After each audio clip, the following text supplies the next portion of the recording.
Dans ce village, les gens ne mouraient plus par hasard. Ils mouraient après l'avoir vu. On l'appelait docteur Salif. Un homme respecté, instruit, silencieux. Le seul médecin dans un village pauvre d'Afrique, là où tomber malade, c'est déjà être à moitié enterré. Au début, tout le monde l'aimait. Il soignait à crédit. Il promettait toujours, Dieu guérit, moi je ne fais qu'aider. Mais personne ne savait ce qu'il faisait quand la nuit tombait. Salif n'était pas devenu médecin pour sauver des vies. Il l'était devenu pour les prendre autrement. Quand un patient arrivait trop faible. Quand la famille n'avait pas d'argent. Quand personne ne surveillait. Il prélevait. Parfois avant la mort. Parfois juste après. Un rein. Un foie. Un cœur encore tiède. Et 16 organes quittaient le village, direction l'Europe. Vendus à prix d'or. Très vite, Salif devint riche. Immensement riche. Mais il n'a jamais quitté le village, il construisit une maison gigantesque pour sa mère, au milieu des cases en banco. Une maison avec des murs hauts. Des portails lourds. Et des gardes. Sa mère vivait comme une reine. Servante. Nourriture importée. Silence absolu. Les villageois commencèrent à murmurer. Comment un médecin d'un village pauvre voyage autant? Pourquoi tant de morts ces derniers mois? Pourquoi les malades qu'il touche ne reviennent jamais? Le taux de mortalité montait. Enterrement après enterrement. Toujours les plus pauvres. Toujours ceux qui passaient par sa salle de consultation. Mais personne n'osait parler. Parce que Salif souriait toujours. Parce qu'il priait à la mosquée. Parce qu'il disait, la mort fait partie de la volonté divine. Sauf que certains disaient l'avoir vu. Parler seul la nuit, près du dispensaire. Comme s'il négociait. Comme si quelqu'un, ou quelque chose, l'écoutait. Et ce que les villageois ignoraient encore, c'est que Salif n'était pas seulement un médecin corrompu. Il était le diable lui-même. Venu récolter des âmes. Une par une, dans un village qui ne pouvait pas se défendre. La mère de Salif commença à s'inquiéter. Elle vieillissait. Et une chose lui manquait plus que tout, des petits-enfants. Chaque jour, elle répétait la même phrase. Mon fils, une maison sans enfants est une maison morte. Salif refusait. Il détournait le regard. Il fuyait la conversation. Mais à force d'insistance, à force de fatigue. Il céda, choisis une fille pour moi, dit-il froidement. Celle que tu veux. La mère de Salif fut folle de joie. Elle choisit une fille modeste, du village. Une jeune femme au teint noir profond et lumineux. D'une beauté simple mais époustouflante. Charmante. Timide. Respectueuse. Le village célébra le mariage. Ils se dirent, même le docteur mérite le bonheur. Après la cérémonie, la jeune épouse s'installa dans la grande demeure. Elle nettoyait. Elle cuisinait. Elle prenait soin de la mère comme de sa propre mère. Et très vite, la vieille femme s'attacha à elle. Elle l'aimait comme une fille qu'elle n'avait jamais eue. Mais Salif ne la regardait presque jamais. Il rentrait tard. Parfois à l'aube. Son regard était ailleurs. Son silence, pesant. La jeune femme remarqua quelque chose. Chaque nuit où son mari disparaissait. Un mort apparaissait le lendemain dans le village. Toujours un malade. Toujours quelqu'un qui était passé par ses mains. Une nuit, elle osa demander. Pourquoi pars-tu si tard? Salif s'arrêta. Il la fixa. Puis répondit d'un ton glacial. Au cas où tu l'aurais oublié, je suis médecin. Elle se tut. Mais son cœur tremblait. Le village sombra dans la terreur. Tomber malade signifiait déjà mourir. Les funérailles devinrent quotidiennes. Les maisons se vidèrent.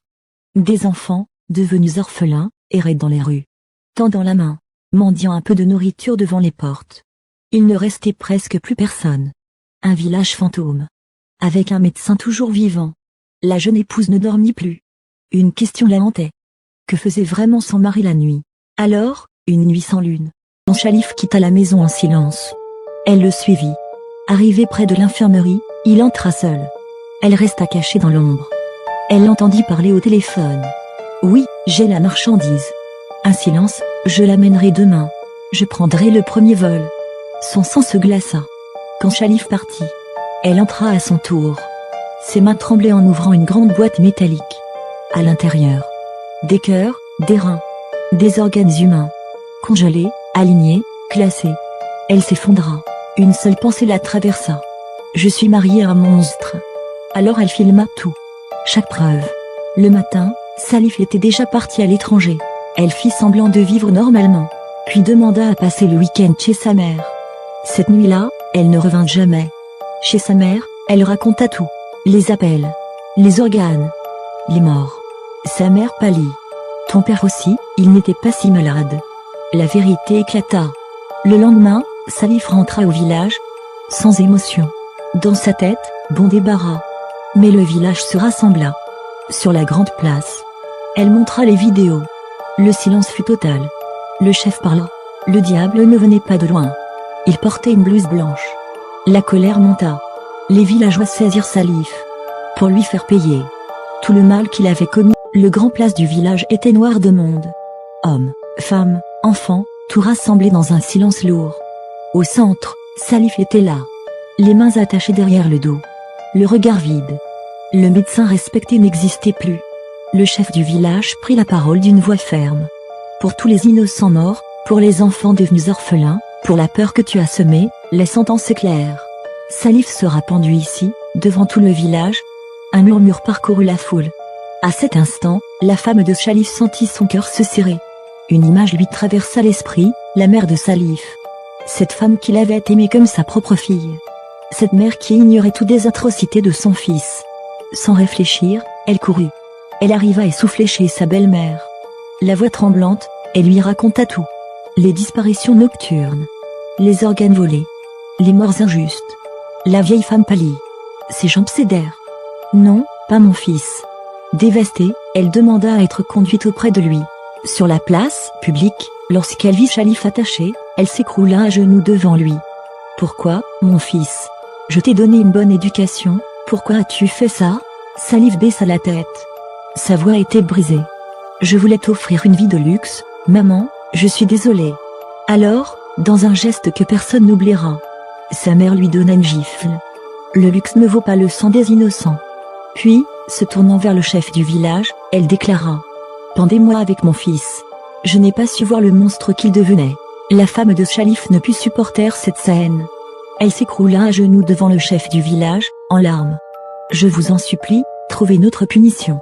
Ma belle-mère est comme une mère pour moi. Le chef la regarda longuement, puis dit. C'est toi qui as ouvert les yeux du village. C'est donc à toi de décider de son sort. La foule approuva d'une seule voix. La femme se releva. Essuya ses larmes. Et parla avec courage. Salif sera banni du village à jamais. Tous ses biens seront vendus. L'argent servira à construire une nouvelle infirmerie, à recruter un vrai médecin, et à aider les orphelins. Sa mère vivra avec moi. Un silence. Puis, des applaudissements. Tout le village accepta. La mère de Salif, en larmes, la remercia. Salif aussi, brisé, murmura un merci qui ne le méritait plus. Fin de l'histoire. Leçon de morale. La générosité peut cacher les pires crimes. Le savoir sans conscience détruit plus qu'il ne soigne. Et parfois, la vraie justice n'est pas la mort, mais de réparer ce qui peut encore l'être. À ta place, aurais-tu laissé vivre un monstre pour ne pas briser le cœur d'une mère? Réponds-moi en commentaire.